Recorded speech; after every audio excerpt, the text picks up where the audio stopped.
Today, let's talk financial advising, retirement and tax strategy. Where to put your money, the good, the bad, and the ugly. 'Cause today will help you build your legacy with the fly on the wall. Fly on the wall. Fly on the wall. Welcome, everybody, to another episode of Fly on the Wall Finance. I have a special guest this week, which I'm excited about. So, no Margot, no Emma. Instead, we have Jeremy Bryan. Jeremy is one of our senior portfolio managers. He's a CFA with the Gradient Investments team. And if you've heard me talk about the Gradient Investments team, you know this is a group that I've worked with for the last 20 years. I could not trust them more with everything for our own finances, for my clients' finances. So I'm really excited, Jeremy, that you could join us because I love the opportunity to pick your brain and get your feedback on just everything that's going on in the markets and things that we should know. We've got a lot of uncertainty right now around the election that people are concerned about. So I'm going to hit you with some questions here today. Love it. There is zero chance I'm going to be able to fill Margot or Emma's shoes, but I'm going to do my best. So you set them up, I'll knock them down. Let's go. They're a tough act to follow. I got no chance. So I'm just hoping to be a close third. Let's go. All right. Well, I think that's fair. So let's talk about current market trends first. And when we talk about the market, I think most people think like S&P 500. We typically think stocks and bonds, but really it's more encompassing than that. Tell me, what's going on in the markets right now? What are some of the top things to be aware of that we've experienced recently? Yeah. You're absolutely right. Whenever people talk about the markets, especially to me, they're thinking the S&P 500, which is absolutely fine because that's where generally most people invest anyway. So from our side, if you just look at that one in particular, it's been extraordinarily strong. So 2023 was a 20% plus year. 2024 thus far has already been a 20% plus year. So we've had two back-to-back 20% growth years, which, history doesn't tell you that happens incredibly often, but it's great when it does. If you look outside that, it hasn't been as strong, but it hasn't been problematic by any stretch of the imagination. So if you think about smaller cap stocks, right? Smaller businesses, still public, but smaller. Those are up about, in the 15-ish% range. International stocks haven't done as well in the US, but are also positive. So from a market perspective, what I always say is people think about the market, they think about the S&P 500, then they think about their account. Yeah. So from that side, the S&P 500 has been extraordinarily strong. Their account, because it's probably diversified into some other things, whether that's bonds, whether that's gold, they're probably up and probably doing pretty well, but probably not what they've heard, what I just told you about the 20% plus. I think that's where people get concerned or confused, don't you? Because they look at it and they say, well, the market's done 25%. Why isn't my account done 25%? In some instances, well, if we knew exactly what each sector of the market was going to do, well, then we would just invest in that one thing. But of course we don't. And so we diversify. And when we diversify, the idea behind that is taking out some of that volatility. But then when things are really great, people say, well, gosh, I missed out on that. And then when they're really bad, they're like, oh, thank goodness I was diversified. So it's something to keep in mind, right? When you're thinking about, well, how does that compare to my portfolio? And that might be your 401k. It could be anything. It's just, what are you actually invested in? And when you think about how the market is doing, how does that compare to what you're actually in? Yeah. I always say diversification just gives you always have something to apologize for. Right? Yeah. Is that the number is because that's a good one. Yeah. Yeah. There's always going to be something that's underperforming in your portfolio if you're diversified. And the whole element, and I've said this all the time, is when markets are raging like they are right now, people always think, why do I have any of these safe assets? I'm just going to continue. I'm on this train. This train never slows down. This thing just keeps going. Yeah. And then when it flips the other way, they're like, why was I ever involved in that casino that the stock market is? I'm just going to be in all safe assets. And usually they do that, when when emotions are running people's investment allocations, usually they do it right at the opposite times, right? As they buy high and they sell low. That's It's what we're emotions that take us off track. Yeah. and that's our main job, is to get them out of that. And diversification is one of the tools we use to get out of that, and saying, yes, this isn't always going to work perfectly, but we're going to have multiple streams that over time is going to smooth that ride for you and keep you on the right track. Right. So we're not constantly trying to time it and saying, oh gosh, I should have been here. Now let me go chase that. And now I missed it. And now I'm constantly in this like a never ending cycle of I'm chasing down what just did well and I keep missing opportunities. The diversification, you always have something to apologize for. Well, we always typically have something to be thankful for then too. And that, taking out that volatility over the long haul is really what we want. So we're not so much focusing on 1 or 2 years, but what did we accomplish for you overall? Did we keep you within your risk tolerance, and did we hit your goals? Yeah. I mean, the benchmark is always, am I able to do what I wanted to do with my money? That's the benchmark you should pay attention to. And you don't want to chase a bunch of risk, especially when you feel good. Because honestly, the best times to invest in the market, I know this is crass, but it's when you feel like you're going to be sick, right? That's probably the better time to be investing. When everybody feels great, usually the future isn't quite as great as we felt before. So human emotion and the stock market don't tend to jive very well. And so being diversified and having both safe and growth assets are one of the better ways to keep you on track with what you want to do for your money within those bounds of the risk tolerance, as you mentioned before. What do you say to people that ask about gold? So we have some portfolios, obviously, that are have some precious metals in it, but I think especially as inflation has been top of mind, one of the things that we get asked a lot about is, what do you think about gold? Where do you say that fits into somebody's portfolio? Yeah, a minority component of the portfolio, as what I would call, for geek speak, is what I like to call sometimes, is a non-correlated asset, right? Which just means it doesn't flow in the same direction as stocks and bonds. So having a small component of your portfolio in gold is absolutely fine. And actually, this year has been rewarding. It's at all-time highs, and it's up almost 30% this year. So it's been a really good holding. What I always caution people on when they think about gold is that as the safe harbor, everything else is falling apart, I'm going to own gold, and especially physical gold. We're always a little more cautious on that when investors go that route, just simply because what are you actually trying to accomplish when you do it? Because I've always said, if the world's going to fall apart, that gold brick, you might be able to throw it at somebody, but that's really all that's going to be worth. Use it as a weapon. Yeah, exactly. So from the side of owning that, because what are you going to do? Shave some of it off and give it to somebody to buy bread? I don't think so. So, we always are just cautious on that, is that owning a portion of gold and having a again, that diversification component, it's not correlated to stocks and bonds. It tends to flow in different directions, sometimes in the same direction, but a lot of times in different directions. So from that side, owning a piece of it is fine.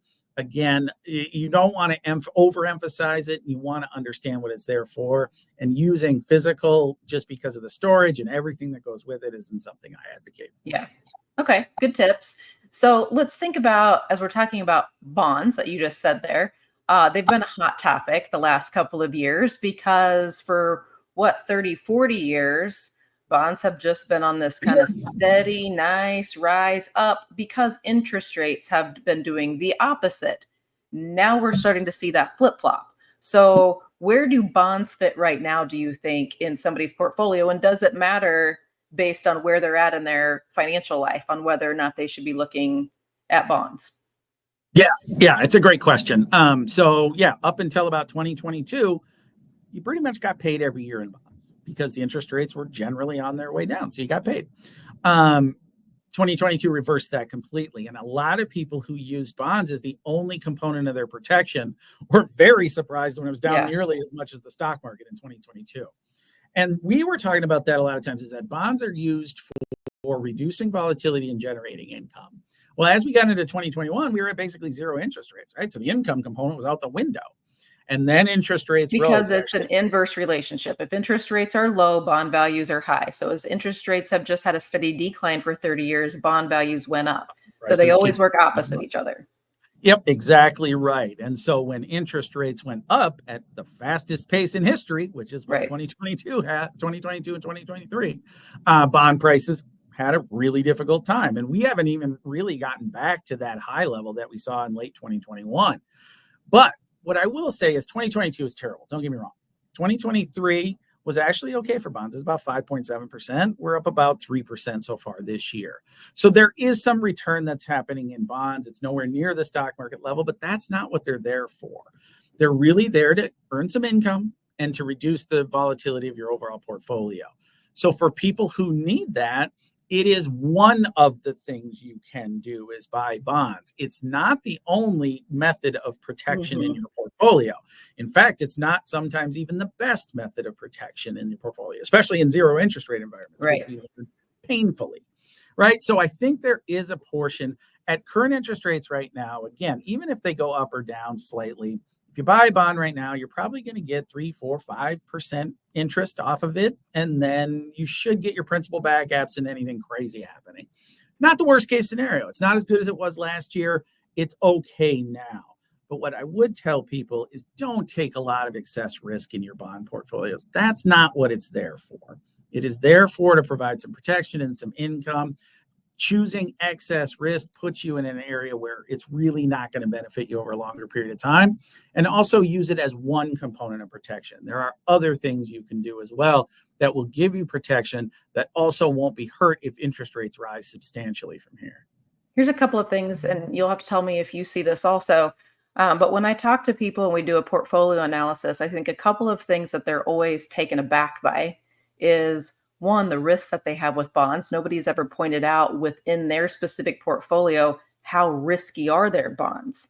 And that's, you can run an analysis and see exactly, like, let me tell you how susceptible you are to interest rate risk here, right? And that's really what we're looking at. And then the other thing I think they're always taken aback by is people think they're diversified because they own multiple things, but they often own the same companies or the same sectors of the market over and over and over again, and then wonder why they have more volatility than the benchmark, but they're underperforming. So it's sectors in the market, and then also being surprised by that interest rate risk. Let's talk about the sectors of the market.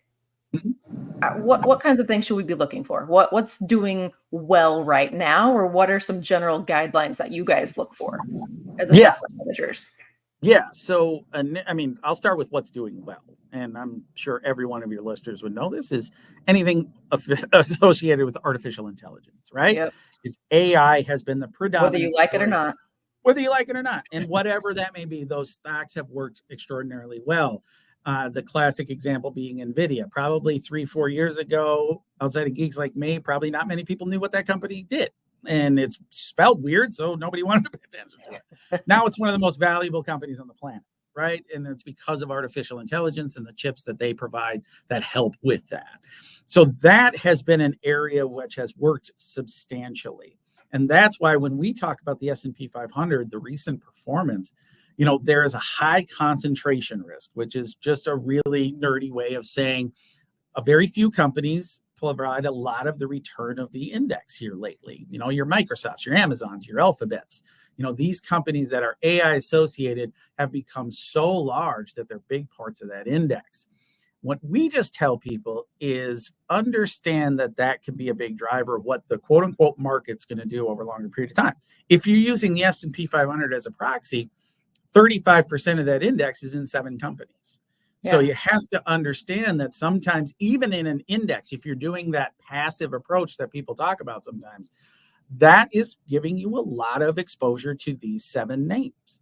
And so from our side, what we've been telling people and what we've largely been doing in portfolios is just trying to increase diversification into other areas that may not have worked so well in the last year and a half. But as we go forward, if something were to happen in AI, now we're generally pretty positive on AI overall. We still think it's opportunistic going forward.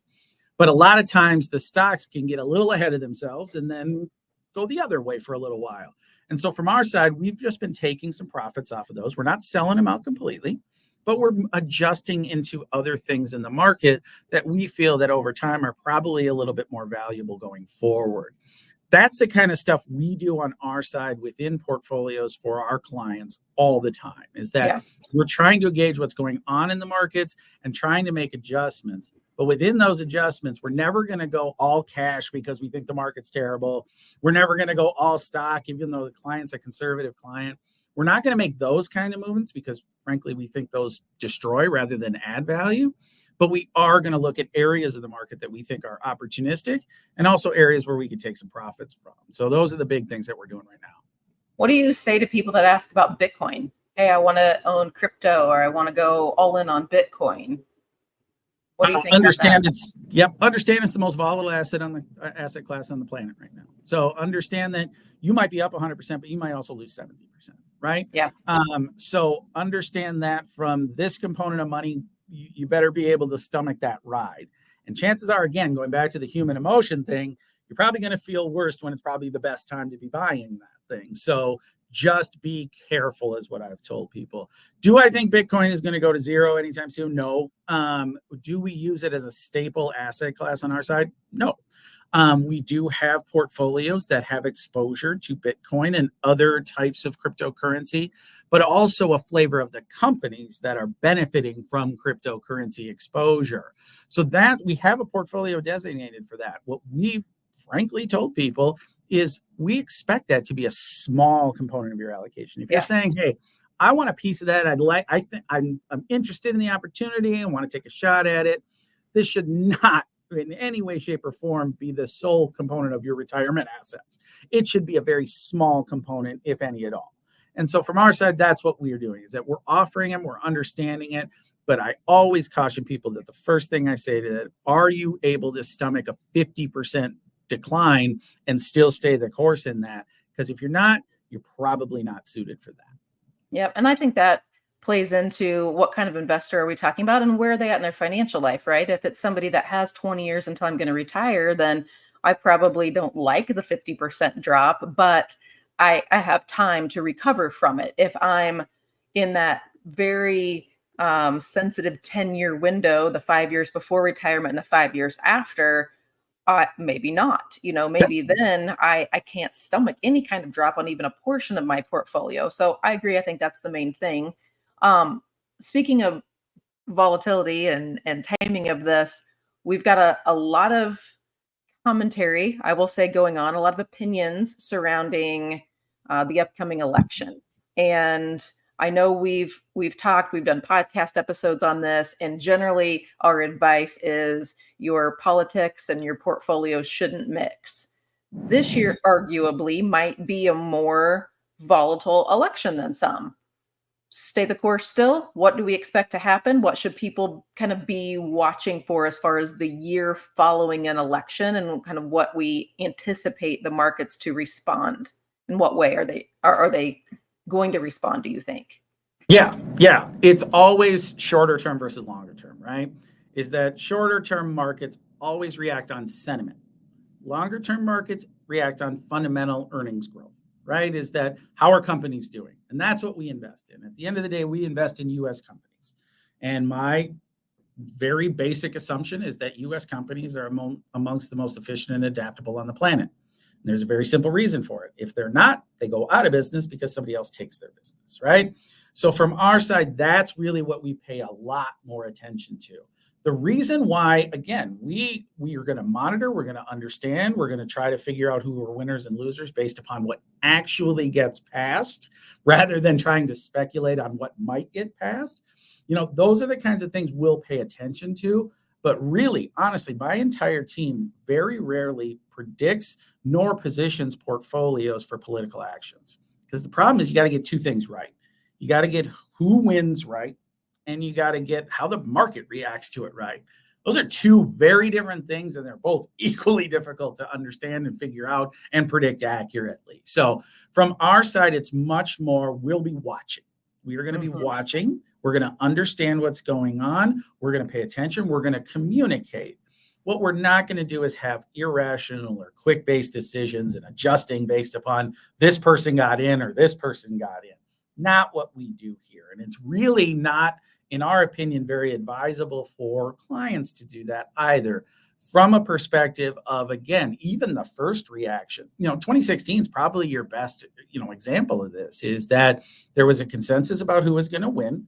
And there was also the understanding that if they didn't, there was going to be difficulty in the market. Well, the other person won, and the market had difficulty for about 10 minutes after it happened, and then it went up. So trying to get that right is extraordinarily difficult to do, not something we really recommend for people to do.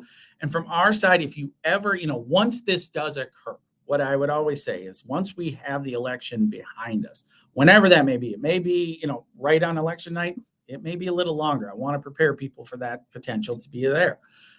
Whatever you have for questions, bring them up. We'll understand. We'll have a conversation about it, but you're probably not going to see a lot of significant activity from our portfolios unless an opportunity comes into play as a result. Something that we were looking at, that this is a really good business at a really good, in a really good position, and now it is sold off to give us a buying opportunity. Those are the kinds of things we may take advantage of, but it will not be based on who we think wins or what, the knee-jerk reaction of their political actions that they see going forward. It's just too hard to predict. Yeah. So to make sure I'm understanding what you're saying correctly, is it's the sentiment, it's the perspective that people have, it's their initial reaction that we don't want to focus on. Bottom line is we believe U.S. companies are going to remain profitable. And if fundamentally U.S. companies are profitable, that's where we have our opportunities in the market. And that's what you're going to be looking at, is per companies and the fundamentals, and what are some of those things that we should be looking for. And I'm so grateful that I've got a team of people that your job all day, every day is just to watch those things. And that's something I've shared with my clients is, my job is to figure out where you want to go. How are we going to get there? Then the job of the money managers is, what are the actual holdings? What are the companies? What are the investments? What's the diversification? Somebody should be watching that all day, every day, and looking for those opportunities. So great feedback there on what you guys do there. What is typically the trend following an election? What's that first year like, historically speaking, for markets? Yeah, it's been a little bit of a mixed bag. I'm always, so it generally is positive, but that's not saying much because 73% of the time the market is positive on an annual basis, right? So, generally it's positive. Usually the more, as we have a transitional year, there has been some negative cycles, especially in transition components. What I tend to look at a little bit more frequently is what has been the historical performance of the market under different political segments. So whether that's a divided government or a full blue government or a full red government, what does it look like?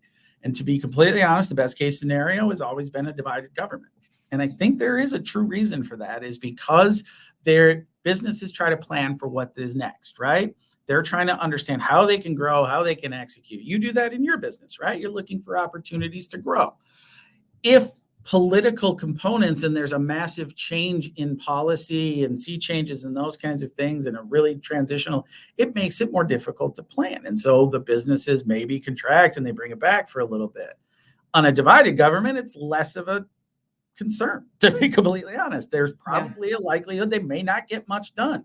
And so it's going to be harder to get change through. And when companies know it's harder to get change through, then I don't have to plan for things that are unknown. And so things are probably a little more stable. And so I can concentrate on my customers and growing that customer base. And so, whenever somebody asks me, what am I hoping for? I'm kind of hoping for a divided government for the most part, because it's been the best business conditions over longer periods of time. Again, first year, I would always be a little cautious, because of if there is a transitional element, sometimes the market doesn't react so well to that. But really, what I always say is you want to be careful in saying those, because we don't frankly have that many elections, right? 80 years, we've had 20. 20 is not a lot of frequency for an event over an 80-year time frame. So saying of these 20 events, 4 of them have been negative, 7 of them, it's really not giving you a real great assumption and a policy to go off of. So I'm always cautious in using those, the election as a catalyst for what the market's going to look like. To be completely honest, we believe the business cycle supersedes political cycles. And so we want to pay much more attention to what are company earnings doing? What are we paying for those earnings? Those kinds of things. that's going to be a much bigger driver of what we feel like the next stage of the market is going to look like. So one final question here about kind of the market outlook and what's going on now. What do you think about the unemployment rates as those start to come out? How might that impact things? And is there anything that we should be looking for if we're just kind of keep an eye on like trends or things to be mindful of? Yeah, Jamie, that's the one. I think you nailed that one on the head, is the one that we probably pay the most attention to. Our simple sentiment is if the US consumer has a job or feels like they can get a new one if they need to, they will continue to spend money. We spend money better than anyone else on the planet, and it's how our economy actually grows. So when we feel like we're doing, we have a job and we're pretty steady in that job and we're going forward, we're going to continue to spend money. Airports will be full, restaurants will be full, really good things for the US economy. Great backdrop. So jobs is probably the thing we pay the most attention to. What I've been telling people is that if you read in negative news, is unemployment is going up. That's absolutely accurate. It's correct, but it doesn't provide a lot of context. Less than a year and a half ago, we were at 3.6% unemployment. That was a 50-year low. So yeah, you're probably going to come up from 50-year lows. At 4.1%, 4.2%, 4.3%, which is kind of where we've been here lately, that's still sub long-term averages. Long-term average unemployment is over 5%. So from that side, the job market is actually really healthy right now. And what I've said we've gone to or gone from is, two jobs for every one person out there, right? That's kind of why wages spiraled up and inflation got out of hand. Is you remember the restaurant scenario, right? You go to a restaurant, half of it was closed because they couldn't staff it. We're not there anymore. That's kind of gone now to equilibrium. Equilibrium is a great spot because you got unemployment people that are looking for jobs. There's still jobs out there for them to get. So that should actually still be a good tailwind for the markets. What I would say for your people, if they're looking and watching things, look for seeing how those trends are going. We're going to have a Friday jobs report. That'll list what happened here in the last month from that. It is one of the things we watch most closely, but don't overreact to one point. Last one was actually really good. The two before that were really bad, or not really bad. They were still growing, but they were below expectations. But understand that it's more the trend that we're paying attention to. So one bullet point doesn't end or begin a cycle, but we want to watch the trend. We want to make sure that we think, honestly, it probably does get a little worse rather than better, the unemployment rate. But it's not even going to get to long-term averages by year end. If we're still in that one-to-one equilibrium, it's a great backdrop for the market overall. Good. That's really good information to have. And I think something that a lot of people don't, maybe fully understand, how does that actually impact the markets? What is the effect? I hear a lot about it. I see things on it on the news, but then what should I expect from, my portfolio or things that I should be watching for? One of the things that I love that the Gradient Investments team does, one, you're very accessible, which is actually extremely unique. Very rarely can somebody get on the phone with the actual team members that are managing their portfolio. So if you are listening to this and you're one of my clients, if this is something that you want to talk more about, obviously Jeremy is one of the senior portfolio managers. We have teams of people. They have specific portfolios that they handle, and they're more than happy to get on the phone, have kind of an open dialogue, a conversation specific to your needs. You guys also do some really cool stuff with providing commentary. So share a few of the things that you guys have available that's just out there, open. Anybody can access it if they want to access it. Yeah, we a ton. We always try to say, I want to meet you where you are, right? From a marketing perspective and from an investment commentary perspective. So we do 150 pieces of written commentary per year for the people who want to read and what's going on in the markets, whether that's weekly, monthly, and it's all published on our website. So you can go and click on it and take a look at what we're thinking. GradientInvestments.com. Just Nailed open. it. They don't need a password. GradientInvestments.com. Go out there. You can access it. Yep, it says market commentary. Just click on it and you'll see all of our different commentary that we have out there. We do video-based approaches once a month for what we call an insight series, which is our hot button topic, and just kind of getting a little bit of a deep dive going on. But we also do our weekly podcast now. It's called The Pickers Market. That's on YouTube. We do that once a week. it's really, it's Jeremy and his crew and, in polo shirts like this and just what we're doing right now, just kind of figuring things out, talking it out. Again, trying to keep it much more in the language of our clients. We have no interest in trying to show how smart and brainiac-y we are and all that stuff. It really doesn't add a lot of value. What does is trying to give these complex financial topics a point that, hey, here's something you can understand. Here's what we're trying to do for you. As a result, whether you agree or disagree, that's fine. But that we try to focus on understanding more than anything else. And so we have a lot of different things that we can do. We have a lot of different avenues for people to approach it. And again, I think the one that you hit on the most is that if you have a client that just has a specific concern that we haven't addressed, or just something that's gnawing at them, right? Right. Call up Jamie. She can call us up. One of us will get on the phone and we'll just go through it. And we'll give our commentary. We'll give what we're looking at. We'll give our position, all that fun stuff. We really do feel like that's our biggest differentiator. So thank you for actually bringing that up, because it's one of the things that we feel an educated client is a stickier client for us, because frankly, they know what we're trying to do for them. And that's really what we want to do. So we strive for education and understanding. If we can do that, we're doing our job. And I will just reiterate, I'll brag on you guys a little bit here, but Gradient Investments is actually in the top 1% of all REA firms in the nation for net new accounts. That's an impressive statistic. And to be able to get on the phone with a firm that has that kind of stature is wonderful. You guys also, many of you are on the media quite a bit. I love it when I'm sitting here and working away and I'm like, I recognize that voice, and I look over at my TV and one of you are on media. Any recent media appearances or upcoming media appearances that people can catch you on? Yeah, we're on, we're on fairly frequently. Keith, I know, just did Yahoo Finance recently. He has done a Bloomberg. Tyler does a lot on what's called the Schwab Network and a couple other areas. Mike and I predominantly do either CNBC or Bloomberg. So you can kind of see us all over the place from time to time. And yeah, I mean, from our side, thank you for that about our growth.